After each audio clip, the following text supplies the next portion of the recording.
That's the lesson that you take from this. Don't ever, ever, ever give up on someone. When it comes down to it, it's a very difficult sport. I enjoy the people that are here. Thank you so much. You're so welcome.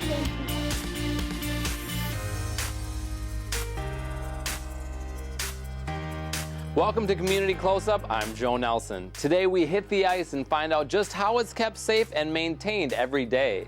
As part of Black History Month, we look back more than a century to find out how one man fought slavery, Confederates, and harsh winters to become a founding father of Blaine. And with spring still months away, we'll show you an inexpensive way to enjoy the winter weather. But first, a Coon Rapids high school student is battling a disease so rare even some of her doctors had never heard of it. It's called Susac syndrome, and it affects each of its patients differently, causing further problems for the doctors trying to treat it.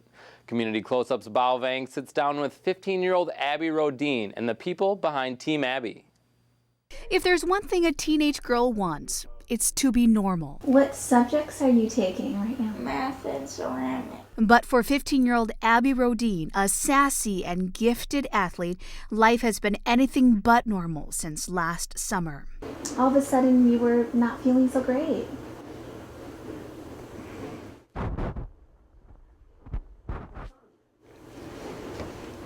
You don't want to talk about it? No? Abby has a hard time talking about what she's experienced over the last 6 months. But her mom, Paula Marcel, a respiratory therapist at the University of Minnesota, remembers that day back in July, and she knew something was terribly wrong. She had some symptoms that were familiar to me as a stroke. Dr. Danielle Bruick of the Masonic Children's Hospital at the U of M was one of the first doctors to see Abby in the following week. Biggest thing I remember from what they told me was that her thinking was slow, and they just described it. They couldn't say exactly what that was or what that meant, but they said, you know, this is not our daughter. Something is off. She's slow, and her thinking is slow. But even Dr. Bruick couldn't pinpoint what exactly was wrong. Their next step was eliminating possible illnesses from a long list. So we always think of infections, so like a meningitis or encephalitis, which can be from bacteria or viruses. So that had to be ruled out because that would be treated differently.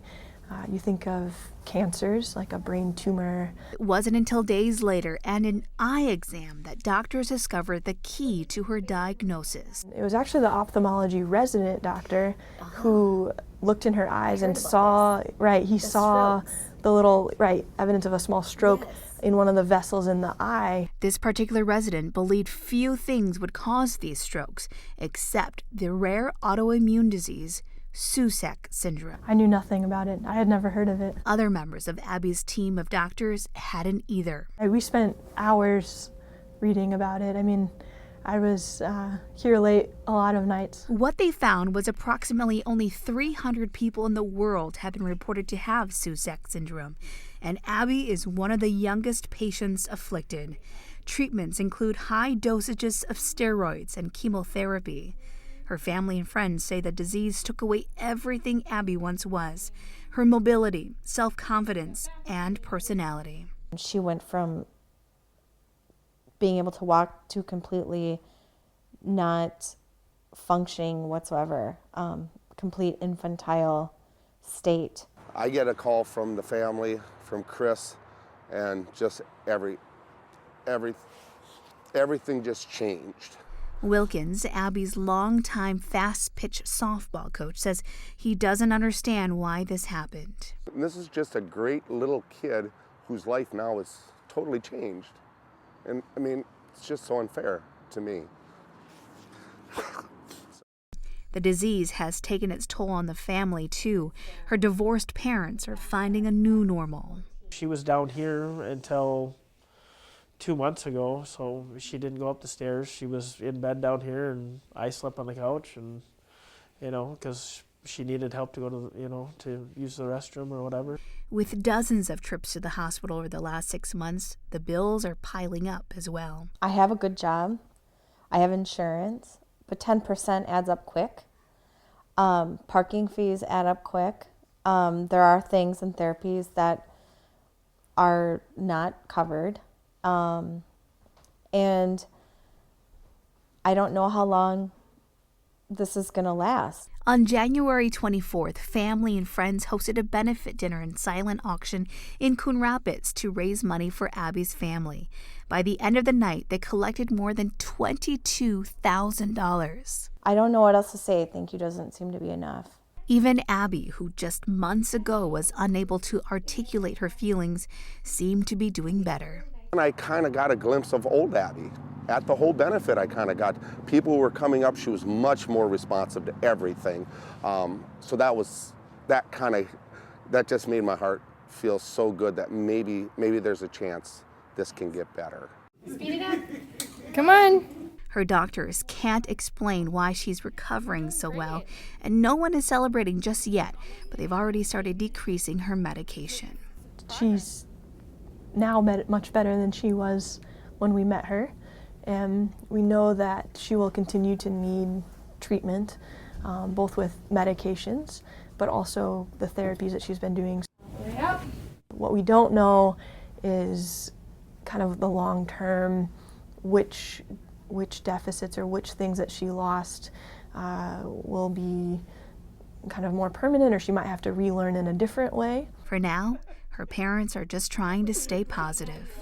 I was trying to look for the silver lining in every situation because it's the only thing that gets you through. For Community Closeup, Bao Vang. For information on how you can help Team Abby, we've got a link on our website at ctnstudios.com.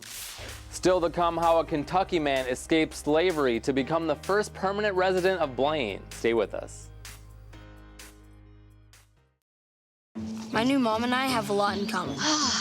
The great outside. We both love the outdoors. So shiny. That's not a flower. We both love geology. Oh, look. An igneous one. That's not a rock. And she knows a lot about wildlife. A labradoodle.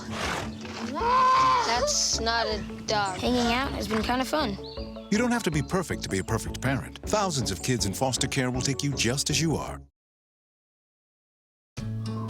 You wouldn't let money just blow out of your house. So when your AC or heater is on, make sure the doors, windows, and fireplace flue are shut tight. If you're headed out, turn down the AC or lower the heat by 10 degrees. And always keep your water heater set at 120. A little bit of common sense goes a long way. Get more great tips at energysaver.gov. Black History Month was first observed officially in 1976 to honor the achievements and contributions of Black Americans throughout United States history. Today we take a look back at a man who survived slavery, war, and injury to become one of Blaine's founding fathers. This is Greenberry Chambers. Back then slaves only had one name, so they were very often given distinctive names like Greenberry or Short Jim, so Greenberry was his name. Born a slave, Greenberry Chambers was determined not to die as one. Green apparently ran away in about 1864 and hid in the woods for a bit and got recaptured. And after that, he enlisted or was enlisted in the Union Army. It seems a strange deal, but that if a man owned a slave, he could enlist that slave into the Union Army in a special set of troops called the U.S. Colored Troops. And the slave owner would get the enlistment bounty that an enlistee usually would. They maybe felt freedom in the Army was better than slavery. They were all black men, but they were always led by white officers. And they fought in a number of the engagements in the Civil War. Circle Pines author Steve Lee looked deep into Green's story, going to the National Archives in Washington, D.C., and finding an original letter written to Green's wife, Charlotte, during the war. He wrote that he had dreamed of her. That was just an absolutely emotional and stunning moment to hold that piece of paper. Green was injured at war, but not in battle. He was helping to erect a fort in Kentucky, and he was holding a handspike, which I think is a metal or wooden tool, and when the log came down, it jammed against his abdomen, and it ended up with a rupture in his abdomen that dogged him throughout his life. In his pension papers, he said that he wasn't able to do any heavy work. In 1865, Green was free. He went back to Kentucky seeking his family. Apparently it took quite some time for him to find his wife, Charlotte, and he found 3 of his 5 children and got them released from their slave owner. Kentucky after the war was not a good place to be a former slave. There were a lot of vigilantes, they called them, a lot of terror visited on former slaves. So the Chambers family moved up to Minnesota by steamboat and came to the Twin Cities area and settled in what became Blaine Township in Anoka County. The official government records for what turned into Blaine Township said that this was swamp and loose sand, and this land was not suitable, was not fit for man or beast. So it wasn't great. It wasn't great land, and that's probably why it wasn't settled earlier. It's later that they learned some of the drainage things that basically made it possible to settle much more Blaine and to suburbanize it. But they weren't doing that at the time. But the Chambers family settled on a claim that is where the Centennial High School and elementary school are now in Circle Pines. Anoka County Historical Society Executive Director Todd Mahan says it was common for Civil War vets in the area to give farming a try after the war, but not for former slaves. We know things about how much the property was worth and what they're raising, and it's the same as his neighbors, and it's kind of, in some ways, the ununiqueness of the story is what makes it so compelling. The time that they served in the Army was allowed to go towards the Homestead Act, where people were able to settle on a set amount of land, and if they farmed it, it was called proving it up for a certain number of years, then they could then they would essentially be the owners of it free and clear. Many Union soldiers got to use their service time for that. And so Green Chambers is likely one of those people that took advantage of that. And so we saw a growth in the county. Freedom wasn't free of challenges. Imagine that, coming from Kentucky to Minnesota, and 160 acres, cutting down trees with iron axes, plowing the land with a mule or a horse and a wooden or iron plow. Terrifically hard work. By 1870, he had a going farm. He had 160 acres, he had 7 cattle, a dozen pigs, he had 40 chickens, he raised wheat and Indian corn and oats. In 1874, one of his sons, George, died on the farm up by the Centennial School, and George was buried in the ground in a place that almost a century later was where the Centennial Elementary School was built, kind of by where their front door is, which just kind of tugs at the strings a little bit. That family coming from such hardship, enduring some more hardship. Nearly 50 years before women of any color could vote, the Chambers family exercised its newfound right of civic engagement. Green and his son, Greenberry Jr., were on the voting rolls in 1881. He was the first person to sign to vote and the first to organize Blaine, and so he's a founding father of what today is Blaine. So he and his son voted in that election. But like his time in the service, his years in Anoka County and with his wife Charlotte were cut short. His first farm was foreclosed on, and we're not very certain of the reasons behind it, but he was certainly behind in money, and probably very much because he wasn't making a lot of money at it. Then injuries could be lifelong debilitations.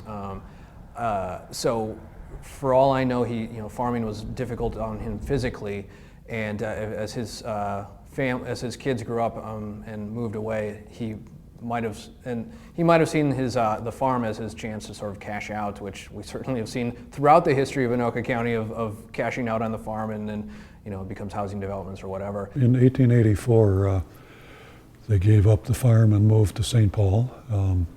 That same year, Lottie or Charlotte Chambers died. Green and his daughter and son Green Jr. Lived in St. Paul for for a number of years, and he got work, things like a railroad porter. His son was a porter and a doorman at the Opera House. Eventually, in 1898, Green died of basically old age.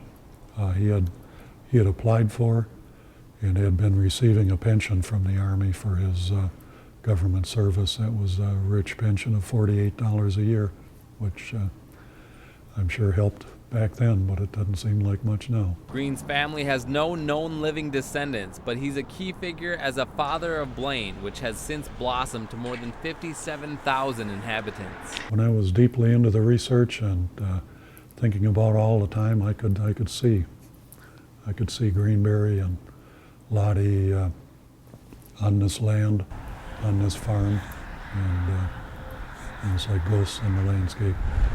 Honored in recent years by the city with a new bike path named after him and with a new gravestone commemorating his military service, Greenberry has not been forgotten. I would think especially the kids at Centennial Elementary School, Centennial High School, for example, kids of color there, being minority kids, I think that could be a point of pride that the land that they're learning on was land that was farmed by a very courageous black family escaping from untold hardship into the cold Minnesota winters and the long Minnesota summers. It just seems like a great story of striving and achievement. And sometimes I can picture that little Chambers farm with the cattle and the sheep and the Indian corn, and I can picture them in a little house looking out over that, reflecting on their lives. The bike trail dedicated to Green Chambers is located along Lexington Avenue from 35W to Edgewood Road. Lee says he'd like to find a connection from Chambers to a living person, but hasn't been able to trace his family past the 1920s. His book on area history that features Chambers is called Circle Pines in Lexington and is available at the Circle Pines City Hall and at the Anoka County Library. Up next, we hit the ice not with skates, but with wheels and blades. We'll show you the duties of a Zamboni driver after the break.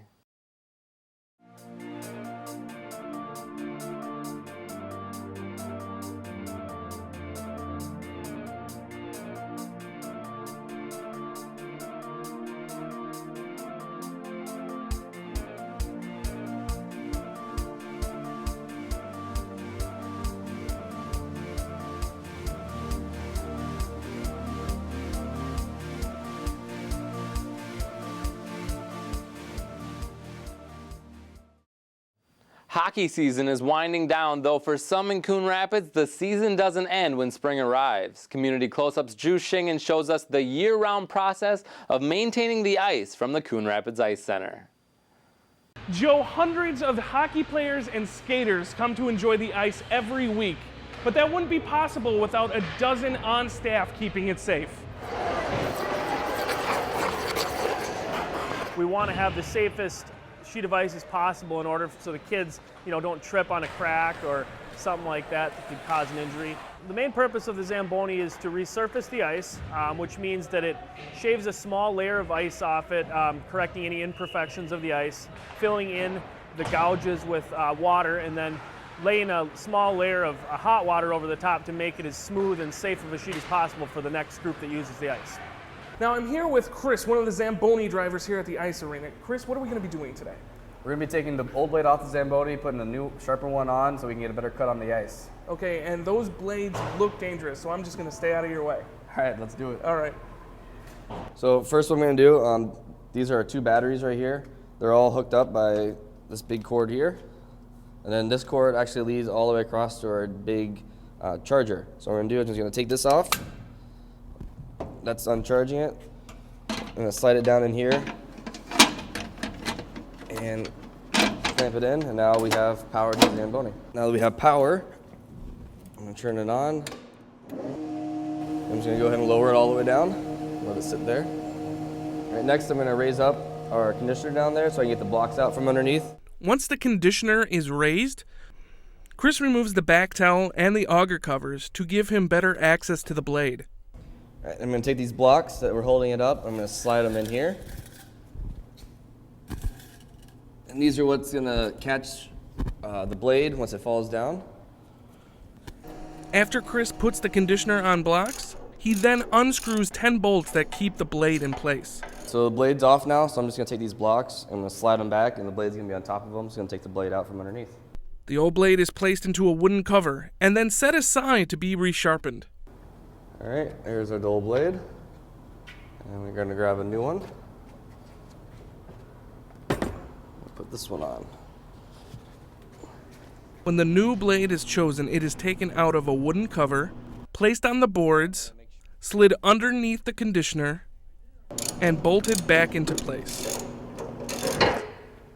All right, let's take it out on the ice.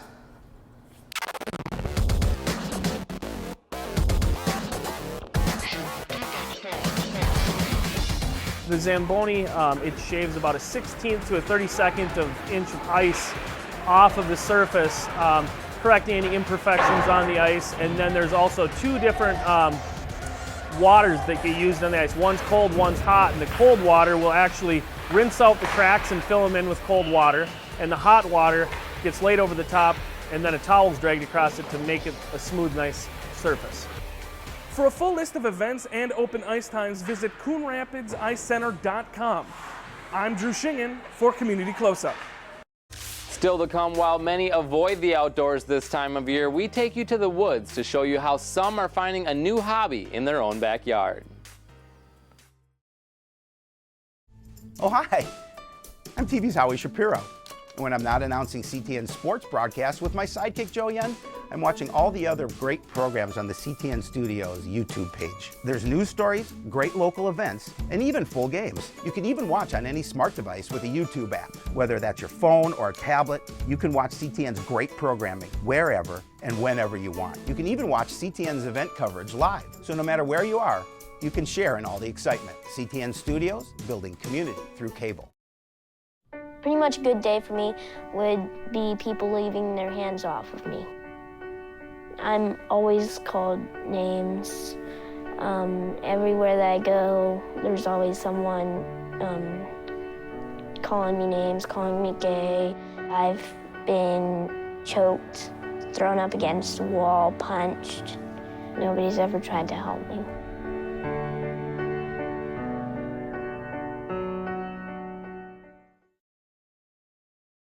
Thanks for watching Community Close-Up. We'll leave you at Bunker Hills Regional Park, where a handful of locals found a different way of enjoying nature by snowshoeing.